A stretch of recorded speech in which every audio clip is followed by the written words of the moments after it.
자, 그동안 좀 잘 나갔던 종목이나 시장에서 주목을 받았던 종목이 유상증자 소식으로 인해서 시간의 거래에서 무너지게 됩니다.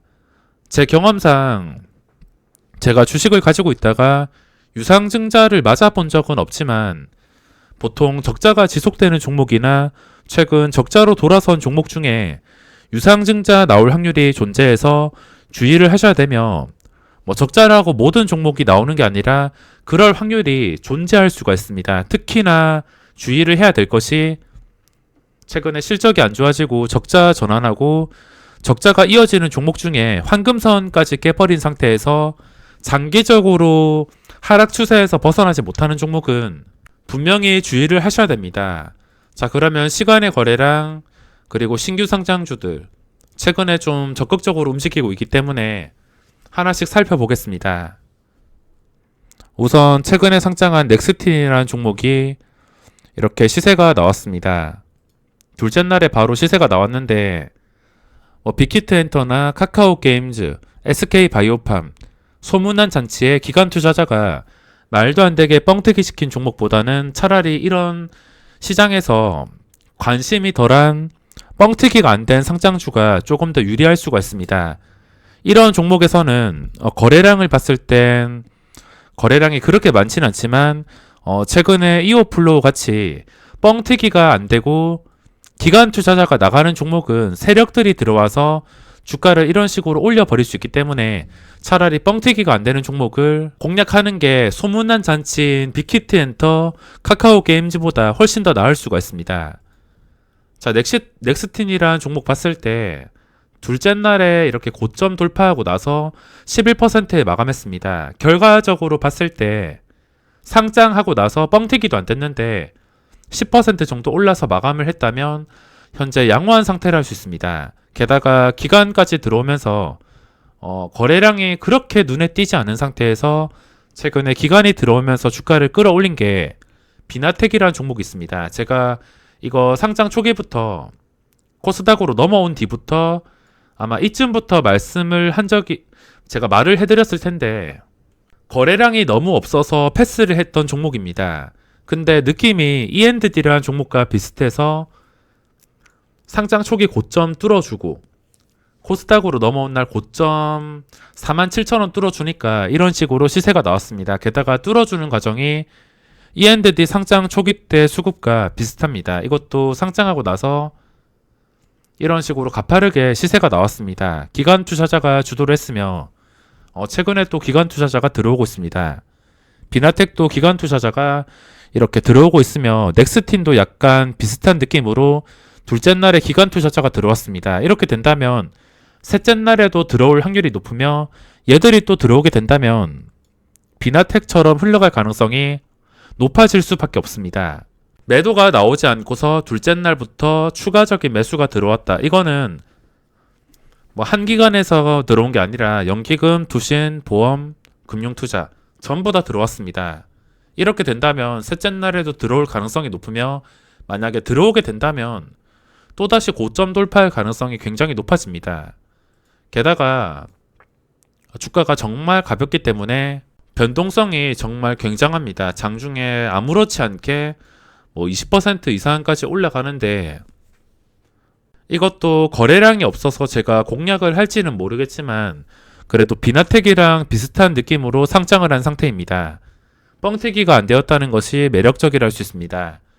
그리고 원방테크도 상장 초기 고점이 48,900원. 이 종목도 나중에 시간이 지나서 5만원 근처까지 근접을 하게 된다면 그때부터 좀 크게 시세가 나올 수가 있습니다. 지금 떨어지게 된다면 떨어지는 칼날을 잡을 필요가 없이 다시 고점 근처를 유지해주게 된다면 그 뒤부터 호가 단위가 변하는 5만원이기 때문에 또 어디까지 올라갈지 알 수가 없습니다. 박셀바이오는 제가 상장하고 나서 설명을 드렸는데 이 구간에서 안 좋은 음봉이 떴습니다. 잘 나가다가 중요한 자리를 깨는 음봉이 나온다면은 그건 악재로 받아들여야 되는데 이런 음봉이 뜨고 나서 쉴 새 없이 무너지고 있습니다. 음봉이 뜬 날 제가 최악의 상황에는 저점까지 깰 수 있다고 말씀을 드렸는데 이 종목이 다시 힘이 있는 상태가 되려면 기본적으로 상장 초기 고점인 27,000원을 지켜줘야 될 것입니다. 자, 그리고 다른 종목 봤을 때 고점까지 거리가 저점에 비해서 훨씬 더 멀기 때문에 볼 필요가 없습니다. 저점과 거리가 가깝다면은 이건 반등이 나온다 하더라도 윗꼬리가 달리면서 뭐 여기서 한 번 장대 양봉이 나온다 하더라도 거리가 좀 애매하게 되기 때문에 저점과 가까운 종목들 이런 것들은 살펴볼 필요가 없습니다. 그리고 이오플로우는 단기간에 너무 많이 올라서 지금 보유자의 영역이 되어서 도저히 접근을 할 수가 없습니다. 그리고 종목들을 올려본다면 전부 다 바닥 근처에서 거래가 되고 있기 때문에 딱히 매력적인 종목을 찾아보기가 어렵습니다. 최근에 상장했던 것들이 그래도 뻥튀기가 안 되어서 적극적으로 시세가 나왔으며 지금 영림원 소프트랩 하루 거래량이 6만 주가 나왔습니다. 보시다시피 시장에서 완전히 소외가 되었으며 지금 잘 나가는 종목이라 하더라도 나중에 거래량 끊기고 추세가 완전히 깨지게 된다면 또 시장에서 소외가 될 수 있습니다. 또 특이한 종목이 있는데 솔트룩스가 최근에 좀 높았던 고점들 근처까지 올라왔습니다. 올라오고 나서 며칠 쉬어가면서 이 올라온 자리를 유지해주게 된다면 그때부터 또 고점 뚫어주고서 크게 시세가 나올 가능성이 있습니다. 이거는 뭐 당장 접근하기보다는 며칠 지나고도 이 자리를 유지해 준다면은 그때 좀 힘이 있다고 판단을 할 수 있을 것 같습니다. 그리고 빠르게 살펴보자면 최근에 상장했던 고점 근처 종목 말고는 매력적인 자리에 있는 종목은 없습니다. 자, 시간의 거래에서 어떤 종목들이 상위로 거래가 되었는지 살펴보겠습니다. 우선 1위가 현대공업.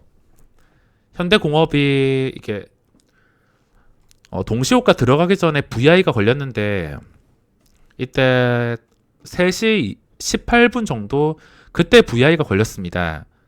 그때 제가 이거를 보고 있었는데 또 성격상 급하게 오르는 것은 추격 매수를 하지 않아서 그냥 멍하니 보고 있었습니다. 호가 단위가 변하는 구간 근처까지 오는 걸 알면서도 들어갈까 말까 계속 고민하다가 들어가지 못했는데 시간의 거래에서 1,800원까지 만원에서 한 방에 멀어지면서 마감을 했습니다. 게다가 고점에서 마감을 한 것인데 만원을 벗어났으니까 만원 위에서 꾸준히 거래가 되어야 될 것 같으며 특이사항이 있다면 역사적 신고가입니다.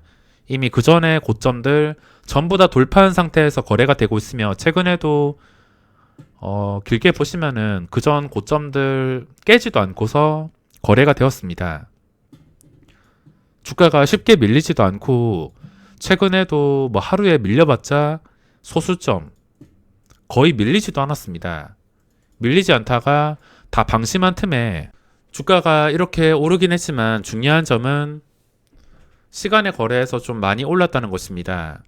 시주가가 이것보다 높게 잡힐지는 모르겠지만 높게 잡힌 다음에 신규 진입자 입장에서는 눌림이 나오지 않는다면은 그냥 보내주는 게 맞다 생각합니다. 뭐 이미 가지고 계신 분들은 역사적 신고가 상태이기 때문에 또 어디까지 올라갈지 모르며 현재 중요한 가격이 최근 고점 1,500원 만원에서 벗어났으니까 전 고점까지 지켜주면서 1,500원 이상에서 놀아줘야 됩니다. 눌린다 하더라도 1,500원은 좀 강력하게 지켜줘야 되며 그 눌리는 틈을 타서 전 고점 1,500원과 눌렸을 때 밑에 호가창이 좀 괜찮다 싶을 때 공략을 할 수가 있습니다. 그게 아니라 그냥 시작하자마자 올라가거나 뭐 장대양봉이 바로 나와버린다면 포기를 하는 게 낫습니다. 매매할 종목은 찾아보면 널렸기 때문에 조건과 맞지 않다면 무리하게 매매할 필요가 없습니다. 특히나 좀 시장에서 주목받는 종목들은 신규 진입자 입장에서는 눌림목이 나오면서 어떤 자리가 단단한지를 보여줘야지 쉽게 공략을 할 수가 있습니다.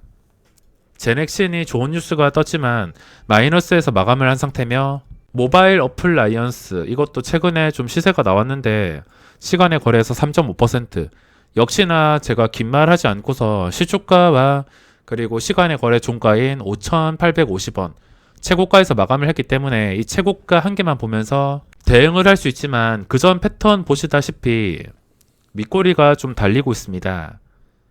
그러니까 그 전에 고점인 6,000원 정도를 완전히 돌파해서 6,000원과 멀어진 다음에 거래가 된다면 장중에 또 20% 이상 상승이 나올 수 있겠지만 이 근처에서 쉽게 올라가지 못하고 그냥 험매수만 받쳐놓고서 거래 강한 척만 하다가 또 윗꼬리가 달리고서 음봉이 나올 수가 있습니다. 그전 패턴은 절대 무시할 수 없으며 그전 패턴을 벗어나는 상승이 나오기 위해서는 그전의 고점들을 전부 다 돌파한 상태에서 유지가 되어야지 이것과 다른 큰 상승이 나올 수가 있습니다.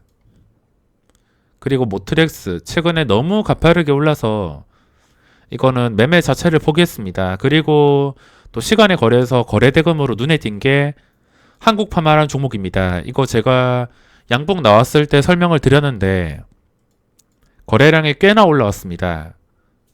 꽤나 올라온 상태에서 시간의 거래까지 불이 붙었는데 2.3%에 마감했습니다. 뭐 적당히 올라서 마감을 했으며 마지막에 좀 떨어져서 마감을 하긴 했지만 12일 월요일 시장에서도 장중에 7%까지 밀리긴 했지만 초반에만 밀린 다음에 그 뒤로는 쉽게 밀리지 않았습니다. 이것만 제외시키고 본다면 이 구간에서 주가가 쉽게 밀리지 않았습니다.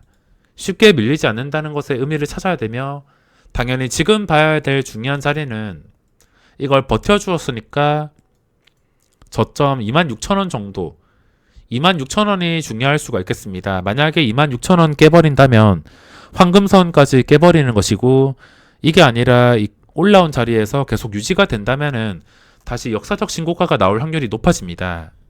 그리고 신풍제약 보합에서 마감했으며 시젠도 마찬가지 뭐 크게 의미가 없이 마무리했습니다. 당연히 시젠은 중요한 것이 이 음봉을 바로 회복해주면서 30만원에 안착해야지 그때부터 역사적 신고가를 노려볼 수가 있습니다. 만약에 여기서 하루 이틀 만에 30만원을 회복해주게 된다면 그때는 역사적 신고가 뚫어주고 나서 33만원, 35만원, 뭐 길게는 37만원까지 그 이상은 예측이 어려우며 이게 힘이 있는 종목이라면 다시 30만원을 회복해 줄 것입니다. 만약에 힘이 더 이상 붙지 못하는 상황이 된다면 회복을 해주지 못하고 5일선 깨버리고 서서히 내려가면서 제자리로 돌아갈 가능성이 있습니다. 그리고 삼성전자, 꽃버스, 드림텍, 유상증자로 인해서 이렇게 주가가 크게 하락했습니다. 제가 단타를 칠 때는 실적 같은 거 신경 쓰지 않고 스윙 투자 이상을 하게 된다면 최근에 적자 전환이나 적자가 계속 지속되는 종목은 웬만하면 피하는 편입니다. 반대로 생각했을 때 적자만 내다가 흑자로 전환해서 그 흑자가 유지가 되는 종목은 공략을 할 수가 있습니다. 뭐 기술 특례 바이오 같은 예외적인 상황이 있지만 그래도 스윙 투자를 하기 위해서 주식을 보유하는 것이기 때문에 기본적으로 적자 종목인지는 체크를 해줍니다. 신성 ENG는 투자 경고 상태인데 여기서 충분히 쉬다가 최근에 30%, 15% 상승이 나왔습니다. 투자 경고가 붙어있기 때문에 이건 따로 분석을 하지 않겠습니다. 진짜 공략을 하려면 어차피 모든 것은 시간의 거래 고가, 종가, 그리고 그 다음 날의 시초가 이런 것들을 기준으로 지켜줄 때 힘이 몰릴 것이고 지켜주지 못한다면 매도가 더 세질 것이고 주가가 움직이는 것은 정말 간단합니다.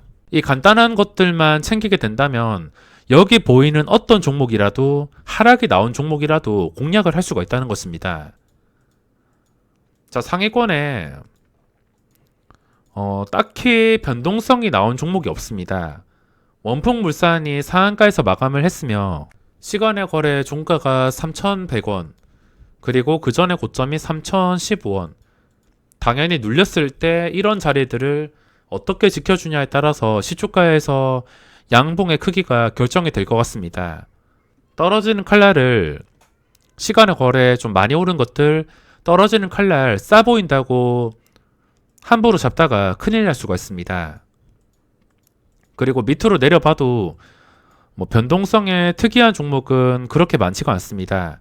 유바이오 로직스도 유상증자 소식 때문에 시간의 거래에서 하한가에서 마감한 상태입니다. 이날 정규 시장이 좀 지루했으며 시간의 거래에서도 평소보다는 좀 지루하게 마감을 했습니다. 그래도 마지막에 미국 선물 지수가 좀 오르면서 삼성전자나 레버리지 쪽으로 힘이 실리면서 마감을 했습니다. 자, 그러면 이번 영상은 여기서 마무리하겠습니다.